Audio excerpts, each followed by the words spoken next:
Assalamualaikum warahmatullahi wabarakatuh.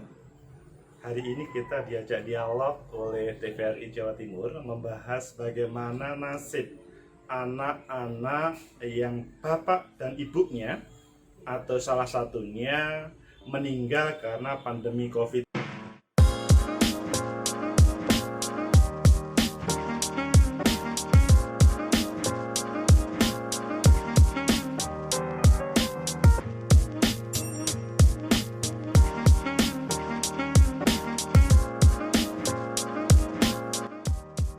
Karena pandemi COVID ini adalah sesuatu yang perlu mendapatkan solusi. Mbak Bella sama Mas Habib mengajak, ayo kita lihat salah satu cuplikannya. Sesudah itu nanti kita review total dialog tersebut. Ayo kita lihat. Bersama dengan pengamat sosial dari UNISA atau Universitas Negeri Surabaya bersama dengan Bapak Dr. Agus Mahfud Fauzi, MSI. Selamat sore, Pak Fauzi. Selamat sore, Mbak Bella. Ya, Pak Fauzi, banyak anak yang menjadi yatim karena ditinggal orang tua mereka akibat COVID-19. Bagaimana pandangan Bapak menurut fenomena tersebut?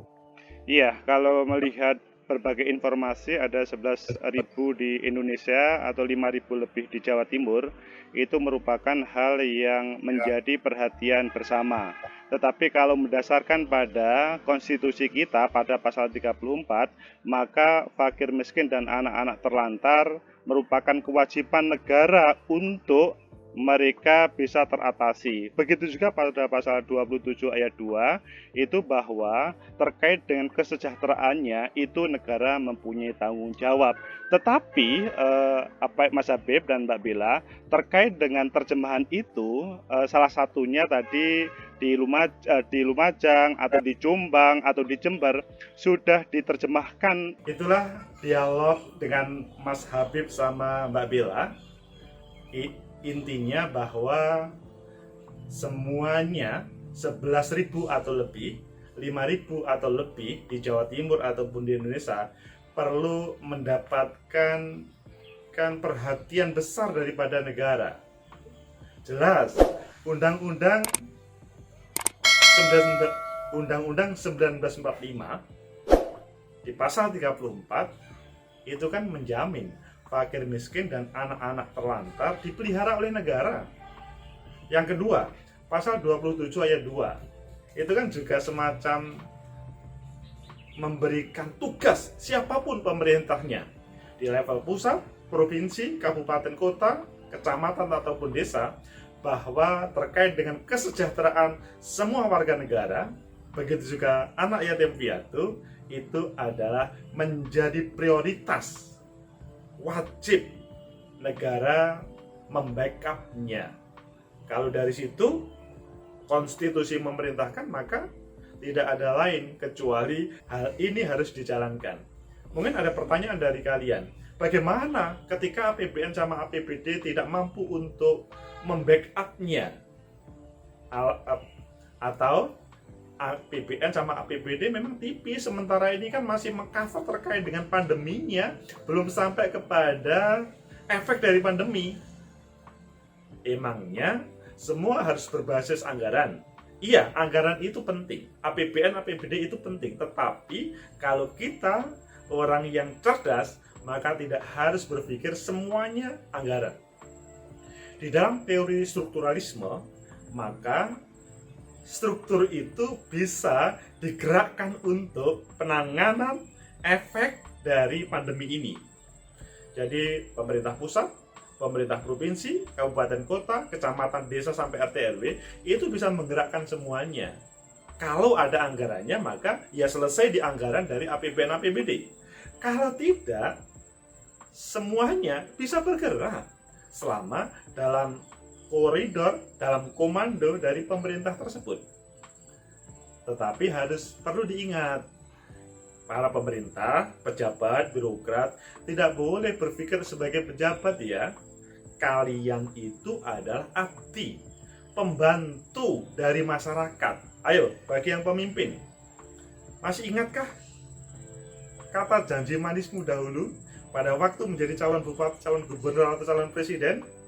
Bahwa semua akan disejahterakan? Coba itu diingat kata-kata itu. kalau diingat, maka dia tidak akan beralasan tentang APBN sama APBD. Caranya, ya cari jalan keluarnya. Semuanya bisa kok dicarikan jalan keluar. Salah satunya yang saya katakan tadi, bahwa teori strukturalisme bisa ditampil untuk mengawal anak yatim piatu tersebut. Jadi kalau birokrat, pejabat tidak berpikir, bermindset birokrat dan pejabat, tetapi berpikir sebagai abdi negara, abdi masyarakat, maka pintu pertama akan terbuka bahwa anak yatim piatu akan tercover. Kedua, bisa berkomunikasi dengan baik semua elemen yang ada di masyarakat, apakah itu organisasi keagamaan, NU, Muhammadiyah, ataupun NGO, LSM itu, ataupun para pengusaha yang ada sebagian usahanya luar biasa sehingga untungnya banyak, bisa dikomunikasikan. Yang kebetulan usahanya tidak banyak, ya sementara cukup memberi support saja. Mereka kan perlu ada komunikasi. Kalau birokrat, pejabat, pimpinan, kalau tidak memulai untuk berkomunikasi dengan mereka, tidak mensinergikan dengan mereka, kecil kemungkinan akan bisa keluar berbagai anggaran yang kita tidak memperkirakan tadi. Ketiga, ini kan seperti sudah ditampar ya. Teman-teman kepolisian di Jombang, di Jember sudah memberikan contoh kan terkait dengan bagaimana setiap anggota kepolisian itu diberi tugas untuk menjadi bapak atau ibu asuh atau orang tua asuh. Kalau ini dilakukan oleh pemerintah secara terstruktur sampai di level bawah, kemungkinan bisa terselesaikan. Tadi Mbak Bella sempat bertanya sih, bagaimana terhadap PAK nanti pada sekitar pada detik-detik ini, apakah akan refocusing terkait dengan anggaran fokus untuk penanganan anak yatim? Bolehlah hal itu dijalankan oleh para pengambil kebijakan, tetapi jangan sampai Juliari Batubara muncul lagi. Ini kan menjadi penyakit kan. Juliari Batubara itu kan sebetulnya kita tidak tahu ya yang terjadi ya. Apakah karena memang dia mempunyai niat untuk korupsi, atau ya karena ada kesempatan, ataupun yang lainnya. Proses hukum berjalan.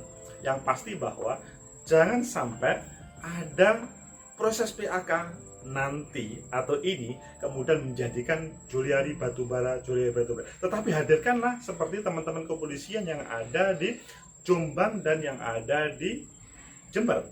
Itu sangat mendidik.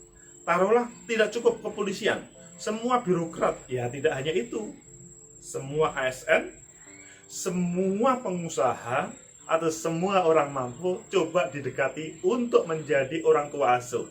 Saya yakin diberi contoh oleh elit, taruhlah birokrat yang mempunyai jabatan luar biasa atau yang biasa-biasa saja dah, maka semuanya akan meniru. Tema gotong royong yang dihadirkan oleh Bung Karno atau yang ada di dalam Pancasila ini sebetulnya salah satu terjemahannya, sehingga seluruh anak yatim piatu tidak ada yang selalu sedih karena ditinggal orang tuanya. Ya sedih sih sedih, pasti itu iya. Tadi Mbak Bella juga bertanya bagaimana terkait dengan apakah yang diserang pertama itu psikolognya, atau terkait dengan kebutuhannya, atau terkait dengan apanya. Ya setiap orang yang terkena musibah, apalagi anak-anak ya, pasti yang terkena pertama kali adalah psikologisnya. Dia seperti tidak menerima biasanya hidup dengan orang kedua orang tuanya. Coba bayangkan, biasanya kan anak itu kan kalau ada orang tuanya atau ibunya saja dah pergi 1 hari atau 1 jam aja, mereka mencari-cari, ini ditinggal meninggal dunia, pasti psikologisnya terkena. Hal ini, traumatic healing ini merupakan program yang harus dijalankan secara bersama. Mungkin para pemirsa ini tidak semuanya orang psikolog, Nah, tetapi pasti ada yang bisa diajak menyelesaikan bagaimana menyelesaikan psikologisnya mereka. Ketika mereka dihibur dengan berbagai permainan ataupun mereka diajak ya bersenang-senang dengan tanpa harus selalu mengingat apa yang lampau, mereka akan bisa berubah kok, bisa bergeser kok. Tergantung pada kita semuanya, apakah ngajaknya mereka itu tulus ikhlas atau tidak. Selanjutnya ada pertanyaan juga tadi dari Mbak Bella sama Mas Habib. Bagaimana, apakah pemerintah pusat sama pemerintah provinsi atau di setiap level itu sudah berjalan dengan baik?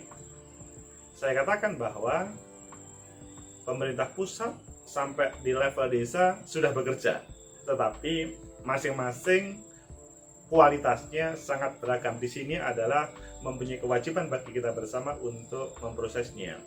Bagaimana terkait dengan NU dan Muhammadiyah yang kita sebut tadi? NU dan Muhammadiyah sebelum ada pandemi COVID, mereka sudah mempunyai panti asuhan. Apakah karena ditinggal waktu lahir oleh bapak ibunya, atau proses, atau bahkan sebagian mereka yang di panti asuhan itu ya karena bapak ibunya tidak mampu. Ini kan sebuah contoh ya. Ya memang sebagian dari panti asuhan milik Muhammadiyah dan NU itu kan memang ada bantuan dari pemerintah, tetapi tidak semuanya mendapatkan bantuan dari pemerintah. Yang lebih banyak adalah bantuan dari masyarakat. Masyarakat kita itu sebetulnya ketika ada orang yang membutuhkan dijawil gitu, mereka antusias untuk membantu. Nah, masalahnya adalah apakah kita tidak mau perintah saja. Kalian semuanya, tidak cukup hanya pemerintah, sudah mempunyai pikiran itu atau tidak? Kalau belum, ayo kita mencoba seperti NU dan Muhammad. Tentunya teman-teman Katolik dan Protestan atau Hindu-Buddha mempunyai juga semangat untuk menghadirkan seperti itu. Dengan cara seperti itu, kemungkinan besar teman-teman atau anak-anak kita yang kebetulan dicoba oleh pandemi COVID, bapak ibunya meninggal, itu akan bisa terselesaikan permasalahannya. Mereka hidup dengan damai, hidup dengan alami, dan yang lebih penting adalah mereka bisa studi, sekolah, dan mencapai cita-citanya nanti. Semoga ada manfaat. Like, subscribe, comment, and share. Sampai jumpa.